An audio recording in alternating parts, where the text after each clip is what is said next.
The morning sun cast a golden glow over the vast fields of wheat, stretching as far as the eye could see. Jack Dawson took a deep breath, the crisp scent of soil and fresh crops filling his lungs. His 1,700-acre farm had been in his family for generations, and he took great pride in supplying the local community with fresh produce. Life was simple, peaceful, and exactly how he liked it, until the HOA got involved. Jack had never joined the homeowners association. Why would he? His land wasn't part of any suburban development, and he lived miles away from their jurisdiction. But that didn't stop them from overstepping their boundaries. He had ignored their ridiculous letters demanding he comply with community regulations, assuming they would eventually realize their mistake and leave him alone. He was wrong. One afternoon, Jack was unloading a shipment of fresh vegetables when his longtime neighbor, Tom, came speeding down the dirt road, kicking up dust as he skidded to a stop. His face was pale, and he jumped out of his truck before it had fully stopped. "Jack, you need to get to town now," Tom gasped, waving a crumpled paper in his hand. Jack frowned, wiping his hands on his jeans. "What's going on?" "The HOA, they sold your land." Tom handed him the paper. "It was in today's paper. They claimed you abandoned it and auctioned it off." Jack's stomach twisted as he read the words in black ink. According to the article, the HOA had declared his land neglected, seized ownership, and sold it to a developer. The worst part? The deal had already gone through. The land that had been in his family for over a century now belonged to some corporate real estate company. Jack clenched his fists, his jaw tightening. "That's impossible. They have no legal right to do this." Tom shook his head. "That's what I thought too, but they somehow convinced the county to approve it." He hesitated before adding, "I heard Karen Sterling was behind it." Jack's eyes darkened at the name. Karen Sterling, the HOA president, had been a thorn in his side for months, insisting that his unsightly farm didn't belong near their prestigious community. He had brushed off her complaints before, but now she had crossed the line. Jack took a deep breath, forcing himself to stay calm. His farm wasn't just his livelihood. It was the backbone of the entire town's food supply. And Karen had no idea just how deep she had buried herself in trouble. Jack's lips curled into a smirk. She just made the biggest mistake of her life. Jack wasted no time. He jumped into his truck, the engine roaring to life as he sped toward the county office. His knuckles were white on the steering wheel, his mind racing. There had to be a way to reverse this. The HOA had no legal claim over his land. How had they even pulled this off? When he stormed into the county clerk's office, the receptionist barely had time to react before he slammed the newspaper down on the counter. "I need to speak to whoever approved this sale, now." The woman flinched but quickly recovered. "Sir, if this is about a property dispute, you'll need to file a formal complaint." "I'm not filing a complaint," Jack interrupted. "I'm stopping a crime." A door behind the counter opened, and a balding man with thick glasses stepped out. "Mr. Dawson?" he asked hesitantly. Jack turned to him. "Are you the one responsible for this?" He held up the newspaper. "Did you approve the sale of my farm?" The man adjusted his glasses nervously. I was presented with documents stating that the property was abandoned. The HOA provided evidence, and we followed legal procedure." "You didn't follow anything," Jack snapped. "I've lived on that land my whole life. I pay my taxes. I sell my crops. I have workers. What part of that sounds abandoned to you?" The man swallowed hard. I'm sorry, I didn't." "Who signed off on it?" Jack demanded. The clerk hesitated before answering. "Karen Sterling." Of course, Jack gritted his teeth. He should have known. Karen had been looking for a way to get rid of his farm for months. She had complained about the tractors being too noisy, the smell of manure ruining the air, and the fact that his land didn't fit the aesthetic of their HOA-controlled neighborhood. She had no legal authority over him, but somehow she had found a way to manipulate the system. Jack took a deep breath, forcing himself to stay calm. Yelling at the clerk wouldn't fix anything. He needed a plan. "I'm going to get my land back," he said firmly. "And Karen is going to regret ever trying this." As Jack stormed out, his mind was already working. He knew something Karen didn't, something crucial. While she had stolen his land, she had unknowingly made herself vulnerable in a way she couldn't even begin to imagine. Because Jack didn't just own farmland. He owned the food supply for the entire HOA community. And now, it was time to make them feel the consequences. Jack wasted no time. He returned to his farm, his boots kicking up dust as he walked through the fields, taking everything in. The crops were in full bloom, wheat swaying in the breeze, fresh vegetables ripening under the sun, livestock grazing peacefully. This land had fed the town for years, and now, thanks to Karen's greed, it was supposedly no longer his. But here was the real kicker. Karen and her precious HOA neighborhood depended on his farm for their food supply. The upscale grocery stores, the fancy organic markets, even the local restaurants all sourced their produce from him. His land wasn't just a farm, it was the lifeline of the entire community. Jack smirked. She just shot herself in the foot. The first real sign of trouble came when a group of surveyors arrived at his property the next morning. Jack stood on his porch, arms crossed as the men stepped out of their vehicles, clutching clipboards and maps. One of them, a slick-looking guy in a suit, approached. "Mr. Dawson, I presume." "That's me." Jack didn't offer a handshake. "I'm Greg Thompson, representing Sterling Real Estate Developments. We've acquired this land and will begin construction soon." He motioned toward the surveyors. "These men are here to take measurements before we bring in demolition crews." Jack raised an eyebrow. "Demolition?" "Yes, sir," Greg said smugly. "This farmland will be repurposed into a luxury residential area, prime real estate, close to the HOA's prestigious community." Jack let out a low whistle. "You do realize this land feeds half the town, right?" Greg chuckled. "Oh, I'm sure the grocery stores will figure something out. Now, if you don't mind, we'll get started." Jack held up a hand. "You set 1 foot on my land, and I'll have you arrested for trespassing." Greg frowned. "Excuse me." Jack took a slow step forward, his voice dangerously calm. "This land was stolen from me. I didn't sign a damn thing, and I have every intention of fighting this. Until then, I still control the crops, the livestock, and the supply chain. So if you think you can bulldoze my farm without a fight, you've got another thing coming." Greg shifted uncomfortably. "Look, Mr. Dawson, I understand you're upset." Jack smirked. "Oh, I'm not upset, I'm planning." Greg blinked. "Planning what?" Jack just smiled. "You'll see." As the surveyors hesitated, unsure of what to do, Jack turned on his heel and walked back toward his house. His mind was already racing. If Karen and her HOA wanted to play dirty, he'd show them just how messy things could get. Jack spent the next few days gathering everything he needed: documents, receipts, and legal proof of ownership. He wasn't just going to fight this in court. He was going to make Karen regret ever messing with him. But while he worked on the legal side, he also had another plan brewing, one that would hit Karen and her HOA where it hurt the most. The first cracks in their grand scheme appeared faster than expected. By the end of the week, grocery store owners and restaurant suppliers were already calling Jack, confused and panicked. "Jack, what's going on?" asked Pete, the owner of the biggest organic grocery store in town. "We placed our regular order and your guys told us you weren't supplying anymore." Jack leaned back in his chair, his voice calm. "That's right, Pete. Since the HOA decided to steal my land, I figured they wouldn't want my unsightly farm ruining their perfect little community. So I've stopped all deliveries to HOA-affiliated stores and restaurants." Pete went silent for a moment. "You're serious?" Jack chuckled, dead serious. Within hours, the impact was felt across town. The upscale grocery stores, the fancy restaurants, the farmers' markets, all of them relied on Jack's produce, dairy, and meat. And just like that, their supply was gone. It didn't take long for Karen to show up. Jack was out by the barn, checking on the livestock, when he heard the unmistakable sound of screeching tires.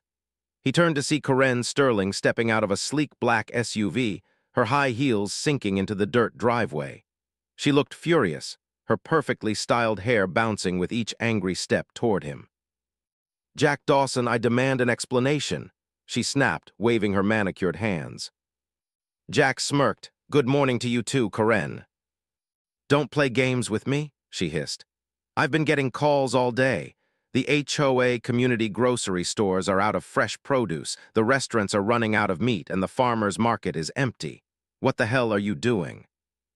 Jack crossed his arms, just honoring your wishes. Karen blinked. What?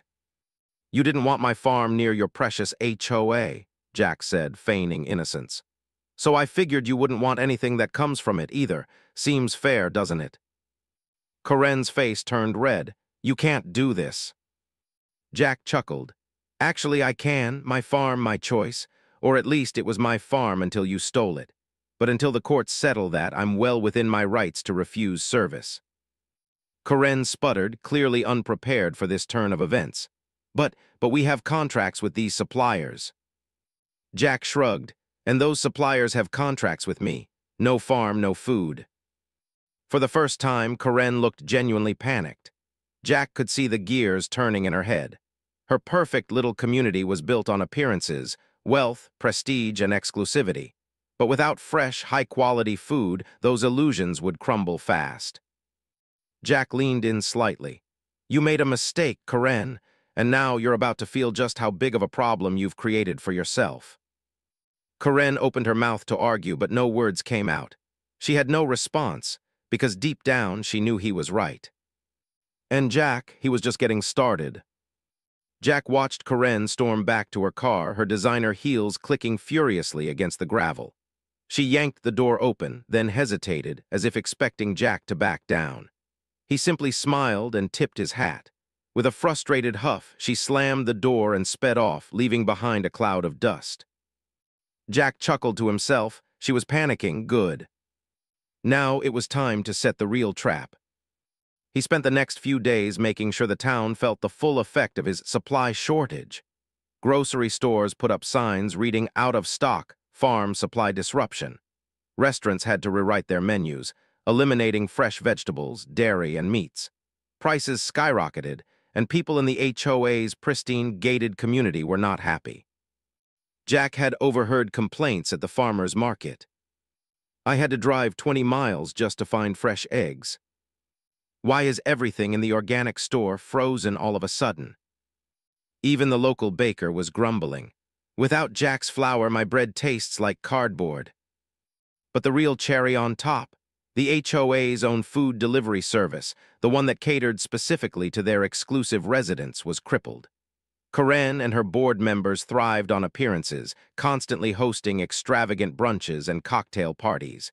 And now, those events were falling apart.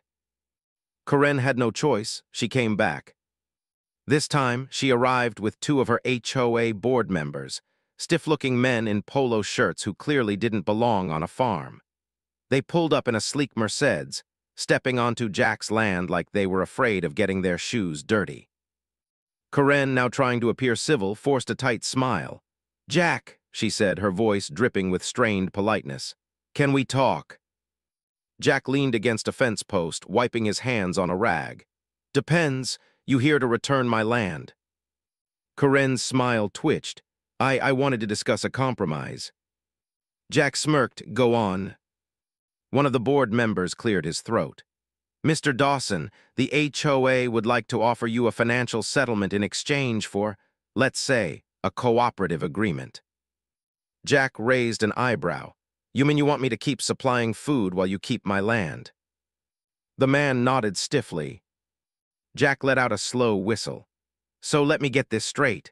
You stole my farm, sold it to developers, and now that you're realizing you've screwed yourselves, you want me to just go along with it. Karen forced a laugh. Jack, let's be reasonable. Oh, I am being reasonable, Jack interrupted. You see, I didn't create this mess. You did, and I'm happy to let you deal with the consequences. Karen's smile finally cracked. Jack, if you don't cooperate, we will take legal action. Jack grinned. Go ahead. The board members looked at each other, clearly unsettled. Karen, now fuming, hissed, You're making a huge mistake. Jack chuckled. No, Karen, you did. As the HOA members left, Jack watched them go, knowing exactly what was coming next. They thought they could bully him into submission. They were dead wrong. Jack didn't waste any more time. He was done playing nice. It was time to hit Karen and her HOA where it hurt the most. First, he made a few calls to his lawyer, to the local news, and to some old friends who still had influence in the county office. Then he turned his full attention to the farm. If they thought they could push him out, they had another thing coming. The first real blow landed when the news story broke. A local journalist, eager for a juicy scandal, ran a headline that spread like wildfire.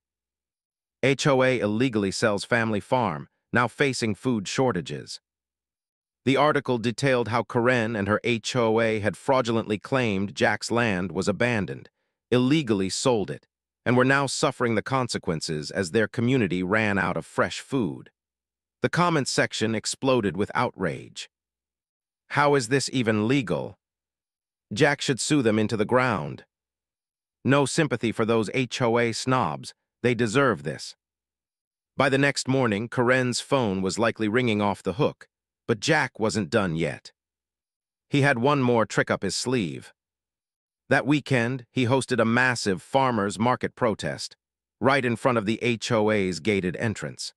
He loaded up his trucks with fresh produce, milk, and meat, but instead of selling to HOA residents, he made sure only non-HOA townspeople could buy. The result, absolute chaos. HOA residents showed up, desperate for fresh groceries, only to be turned away. "Sorry," Jack said with an apologetic shrug. "This food comes from my farm, and according to the HOA, my farm doesn't exist." Karen arrived in a frenzy, trying to order him to leave, but she quickly realized something horrifying. Jack had the legal right to be there. The land just outside the HOA's gate wasn't under their jurisdiction. It was county land, and Jack had obtained the necessary permits to set up his market. There was nothing she could do. Residents were furious, not at Jack, but at her. "You said this wouldn't affect us," someone yelled. "We can't even get fresh eggs because of you," another shouted.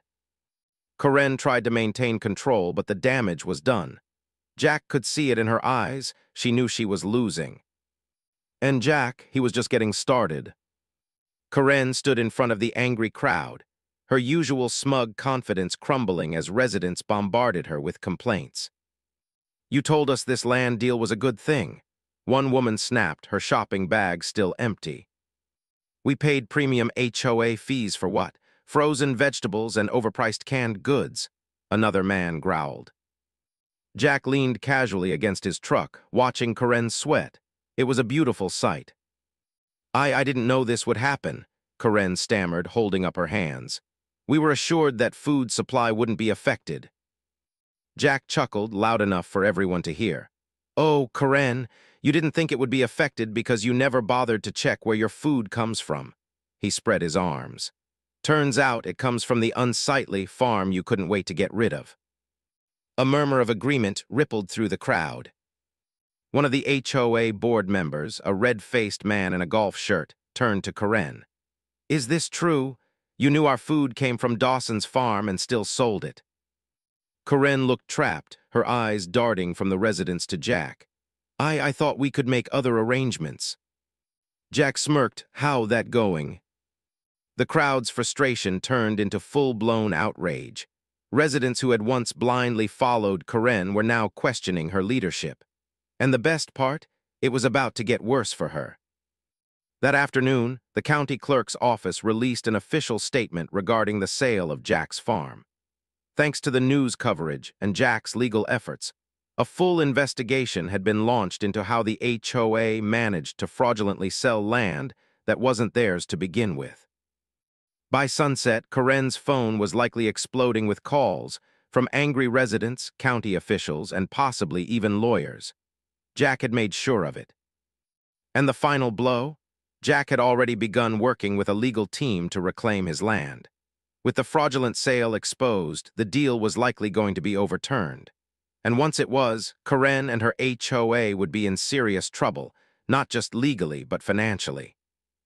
Jack tipped his hat as Karen stormed off, her phone pressed to her ear. She was losing control, and she knew it. Justice was coming, and Jack was going to enjoy every second of it. A week later, the final nail in Corinne's coffin arrived in the form of an official court order. The county had completed its investigation, and the verdict was clear. The HOA had no legal authority to seize or sell Jack's land. The fraudulent sale was null and void, and the developers who had purchased the land were forced to back out of the deal. Jack officially got his farm back, but the damage to the HOA was already done. News of their illegal actions spread like wildfire. HOA members who had once blindly followed Corinne now demanded her resignation. Some even threatened lawsuits for the financial chaos her reckless actions had caused. Even worse for Corinne, the county fined the HOA thousands of dollars for fraudulent land dealings, and rumors swirled that she might even face criminal charges. Jack, meanwhile, took his sweet time returning things to normal on his terms. His farmer's market in front of the HOA's gates became a permanent event, attracting more and more non-HOA residents. HOA members, desperate for fresh food, had no choice but to swallow their pride and line up to buy from the very man they tried to ruin. Jack made sure they paid full price, no special treatment. One afternoon, as Jack leaned on his truck, watching the line of HOA residents grumbling as they bought his produce, Corinne herself appeared. She looked exhausted, disheveled, and far from the confident, controlling woman she once was. Jack smirked. "Didn't expect to see you here." Corinne clenched her jaw. "I need eggs." Jack chuckled. "That right?" He looked at his stock, then back at her. "Well, you know, Corinne, I've been thinking about HOA regulations lately." Corinne frowned. "What does that have to do with anything?" Jack crossed his arms. "Well, your HOA doesn't like unsightly farms, right? So by your logic, you really shouldn't be eating farm food." He tapped his chin.